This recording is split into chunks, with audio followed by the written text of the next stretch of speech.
Bismillahirrahmanirrahim. Assalamualaikum warahmatullahi wabarakatuh. Nah, hari ini adalah materinya tentang makna sholat, yaitu pembelajaran pendidikan agama Islam ya, solihat-solihat. Nah, Ustazah pernah memberikan materi ini tapi tidak dalam bentuk video. Jadi Ustazah ulangi lagi ya materi hari ini. Nah, sebelum kita mulai di materi hari ini, kalian jangan lupa untuk berdoa terlebih dahulu. Bismillahirrahmanirrahim. Rabbi zidni ilma warzuqni fahma. Amin. Nah, simak ya materi hari ini, solih dan solihat, tentang sholat kewajibanku. Sholat merupakan tiang agama. Barang siapa menegakkan sholat berarti telah menegakkan agama. Barang siapa meninggalkan sholat berarti meruntuhkan agama. Sholat itu kewajiban yang telah ditentukan waktunya bagi orang-orang beriman. Nah, kalian sudah paham ya, sholat itu ada 5 waktu. Yang pertama apa aja? Sholat subuh, pinter. Terus apa lagi? Zuhur. Terus asar. Terus maghrib dan isya ya. Semuanya itu berbeda-beda rokaatnya. Subuh 2 rokaat, zuhur 4 rokaat, asar 4 rokaat, maghrib 3 rokaat, isya 4 rokaat. Kalian sudah mengerjakan kan semua sholatnya? Nah, jangan lupa harus tetap mengerjakan sholat 5 waktunya ya. Jangan nunggu disuruh, oke? Selanjutnya, nah, apa itu balik? Nah, balik artinya sudah dewasa seperti kamu. Misalkan sholat merupakan rukun Islam yang kedua. Begitu pentingnya sholat sehingga sholat disebut dengan tiang agama. Barang siapa yang tidak sholat berarti tidak kuat agamanya. Seperti rumah yang tidak ada tiangnya. Jadi sholat itu sangat penting artinya bagi kita. Ya, jadi kalian bisa lihat ya, kalau rumah tidak ada tiangnya pasti akan runtuh. Begitupun agama, jika tidak ada tiangnya yaitu sholat berarti apa? Akan runtuh agamanya. Jadi kalian harus tetap menjaga sholatnya. Balik itu bisa disebut dengan orang dewasa yang sudah dewasa ya, sudah tumbuh, yang harus wajib mengerjakan sholat, tidak boleh ditinggal. Karena kalau ditinggal akan dosa ya. Selanjutnya, nah di sini kita mensyukuri nikmat Allah. Mensyukuri nikmat Allah dalam surah apa ini? Surah, ayo apa? Al-Kausar. Pinter, solih dan solihat. Nah di sini di surat Al-Kausar ada 3 ayat dan terjemahannya pun ada. Kita baca bareng-bareng ya. Bismillahirrahmanirrahim. Inna a'tainakal kausar fasolli li rabbika wanhar inna syani'aka huwal abtar. Nah, di ayat pertama yang artinya sesungguhnya kami telah memberikan kepadamu nikmat yang banyak. Nah, Allah sudah memberikan kita nikmat yang banyak, yaitu nikmat apa aja nih? Nikmat kita bangun pagi sampai kita tertidur lagi itu nikmat. Dari kita diberikan makan, minum oleh orang tua itu adalah nikmat. Dari kita bisa menghirup udara segar itu adalah nikmat yang Allah berikan. Ya, banyak sekali nikmat yang Allah berikan. Yang kedua, maka dirikanlah sholat karena Tuhanmu dan berkorbanlah. Allah sudah memberikan banyak nikmat, masa kita masih males sholat?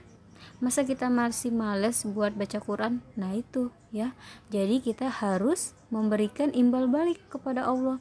Karena Allah sudah memberikan segalanya, ya kita harus mengerjakan sholat ya, dan membaca ayat-ayat Allah. Nah yang ketiga, sesungguhnya orang yang membenci kamu dialah yang terputus. Nah apa yang dimaksudnya sih Ustazah? Sesungguhnya orang yang membenci kamu dialah yang terputus. Nah, orang-orang yang tidak memaafkan atau membenci kita, kemungkinan dia akan terputus tali silaturahminya. Nah itu tidak baik. Jadi kita tidak boleh memutus tali silaturahmi kepada orang-orang, atau kita membenci orang-orang, itu kita tidak boleh ya solid dan solihat. Meskipun orang itu bersalah, kita mencoba untuk mengikhlaskan dan memaafkannya ya. Dalam surat Al-Kautsar. Kita banyak sekali pembelajaran ya, mensyukuri nikmat Allah. Nah, selanjutnya di sini apa hubungan antara sholat dan surah Al-Kautsar? Apa sih? Tadi Ustazah udah baca surat Al-Kautsar, berarti apa nih? Nah, di sini surah Al-Kautsar menjelaskan tentang makna sholat. Pada ayat kedua, Allah menjelaskan bahwa sholat dan kurban merupakan ungkapan syukur kepada Allah karena Allah telah memberi kenikmatan. Nah, kalian pernah pasti mendengar tentang cerita Nabi siapa? Ayo, yang mengorbankan anaknya kepada Allah untuk disembelih. Ayo, siapa yang bisa jawab? Ya, betul, Nabi Ibrahim. Nah, kalian bisa tuh melihat-lihat lagi tentang kisah Nabi Ibrahim yang mengorbankan anaknya, ya, yaitu Nabi Ismail. Masya Allah ya, Allah memberikan kenikmatan dengan memberikan anak, tapi Allah pun juga menginginkan pengorbanan Nabi Ibrahim kepada Allah ya. Kalian bisa baca-baca lagi kisah Nabi Ibrahim ya.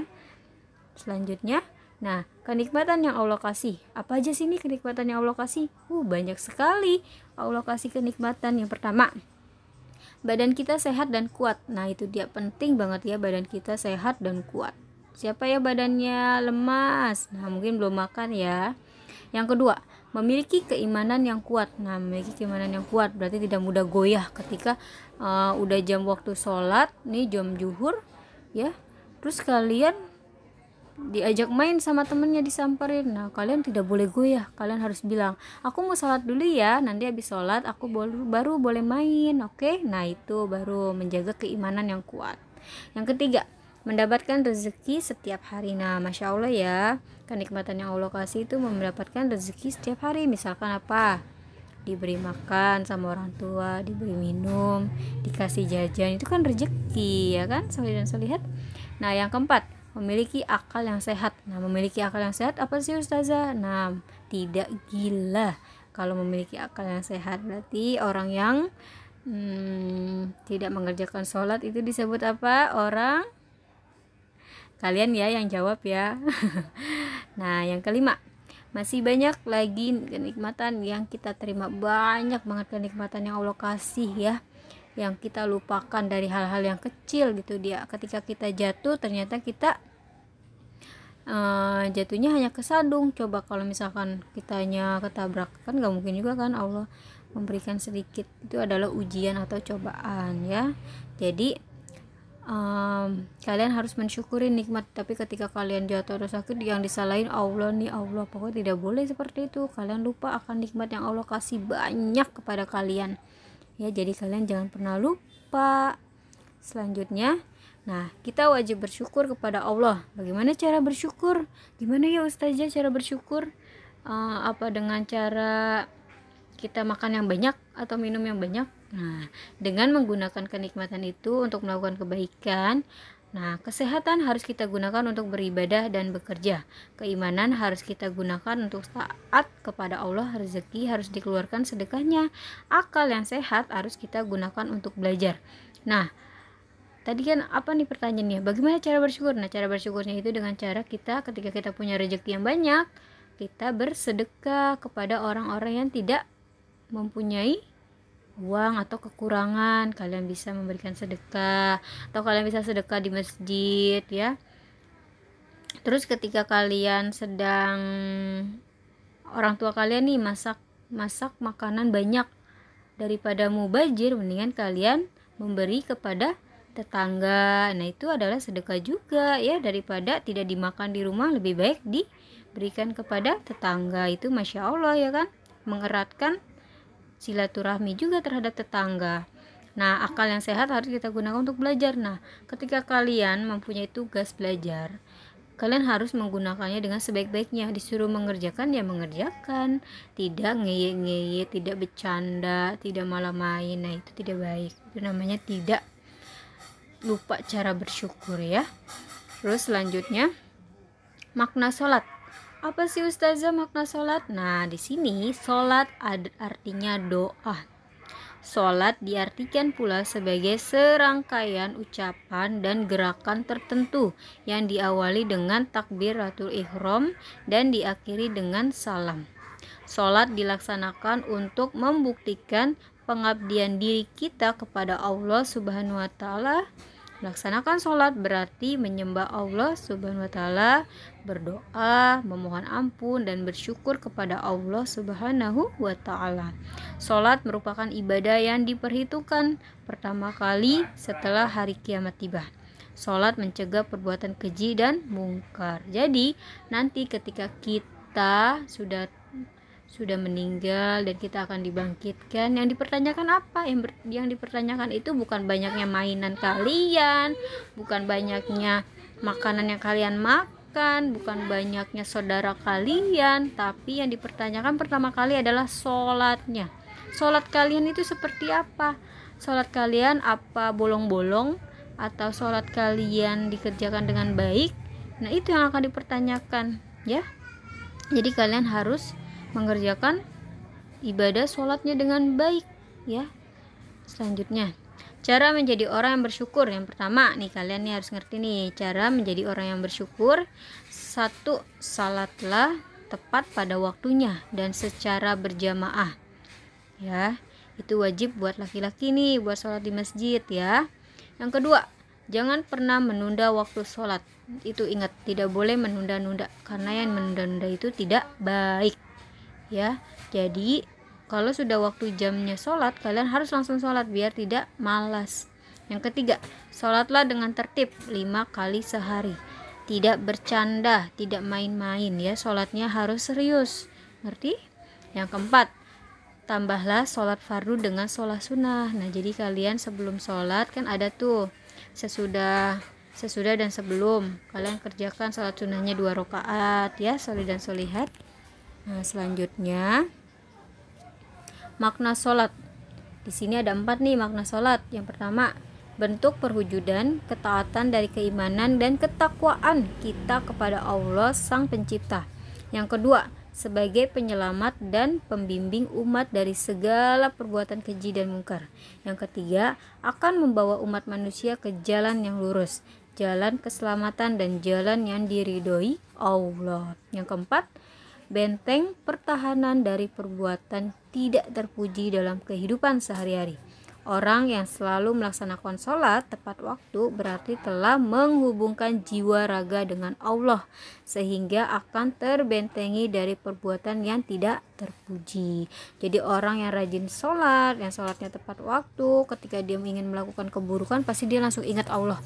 Wah, gak boleh, ini tidak boleh dikerjakan karena itu tidak baik. Karena kalian sudah melaksanakan sholatnya 5 waktu, aku gak boleh melakukan hal-hal yang tidak baik karena itu dilarang oleh Allah. Nah, itu ya. Selanjutnya, nah di sini ada syarat wajib sholat. Yang pertama, beragama Islam. Yang kedua, balik atau cukup umur atau sudah dewasa, ya, sholih dan sholihat. Yang ketiga, berakal atau sehat akal, tidak gila, ya. Yang keempat, suci dari haid dan nifas bagi muslimah. Nah, jadi kalau haid itu untuk perempuan, ya, ketika sudah, itu tanda-tanda sudah balik. Kalau nifas itu bagi ibu hamil, ya, sholih dan sholihat. Yang kelima, sadar, tidak sedang tidur atau mabuk, ya. Tuh syarat wajib sholat. Selanjutnya di sini syarat sah sholat ada 4. Yang pertama, suci dari hadas dan najis, ya. Jadi kalian kalau habis pipis atau habis buang air besar atau apa harus bersih, tidak boleh berceceran di celana atau apa itu, karena tidak boleh, ya. Nanti kan sholatnya jadi tidak sah. Yang kedua, menutup aurat. Nah, bagi laki-laki auratnya dari mana ke mana, perempuan harus menutup semuanya, ya, tidak boleh terlihat. Yang ketiga, menghadap kiblat. Ingat, menghadap kiblat. Tidak boleh miring-miring. Miring-miringnya di belakang kiblat itu tidak boleh, ya, salah. Yang keempat, sudah masuk waktu sholat. Ingat, sholat itu sudah ada waktunya, jam-jamnya. Jadi jangan asal sholat sembarangan, ya. Sudah ada waktu. Sholat sunnah pun juga ada waktunya, ya. Yang keempat nih, rukun sholat ada berapa? 17, tapi di buku kita tertulis ada 13. Kalian bisa dilihat, ya. Yang pertama itu niat, yang kedua takbiratul ihram, yang ketiga berdiri, yang keempat membaca surah Al-Fatihah, yang kelima ruku, yang keenam tumanina, yang ketujuh itidal, yang keempat tumanina lagi, sujud 2 kali, yang ke-10 tumanina, 11 duduk di antara 2 sujud, 12 tumanina, 13 tasyahud akhir atau tahiyat akhir, yang keempat duduk dalam tahiyat akhir, yang ke-15 salawat kepada Nabi Muhammad SAW, yang ke-6 salam, yang ke-17 tertib. Jadi selesai sholat jangan langsung kabur, tapi berdoa terlebih dahulu. Selanjutnya nih kalian simak video ini ya.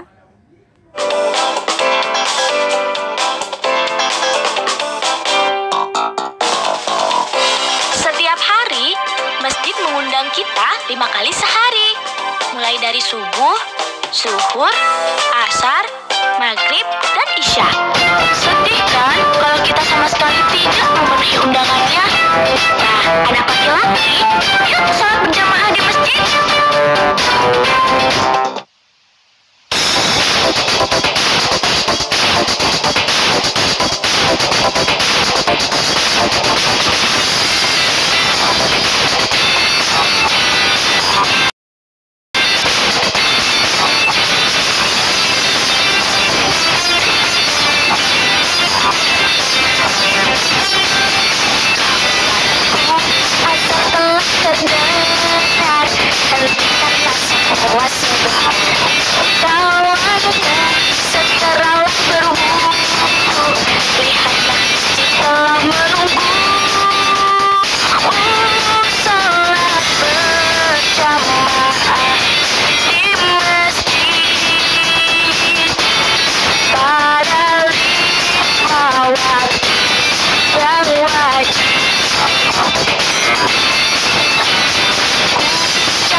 Maghrib isya, ajaklah sahabat dan saudara melaksanakan sholat bersama. Sholat berjamaah di masjid, hatiku tentram tak terusik. Hatiku tentram tak terusik. Hatiku tentram tak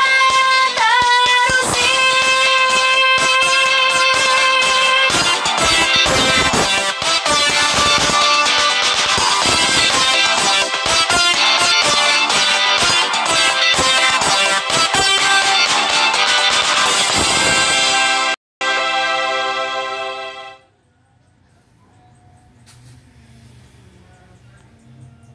Nah, di sini kalian sudah menyimak videonya ya. Di sini ada tugas ya, sholih dan sholihat, kalian kerjakan di buku tulis PAI. Nah, gampang kan nih, soalnya ada 4 aja. Kalian nanti kerjakan ya. Kalian bisa lihat di buku PAI-nya, buku cetak, di situ ada, kalian cari aja ya, sholih dan sholihat.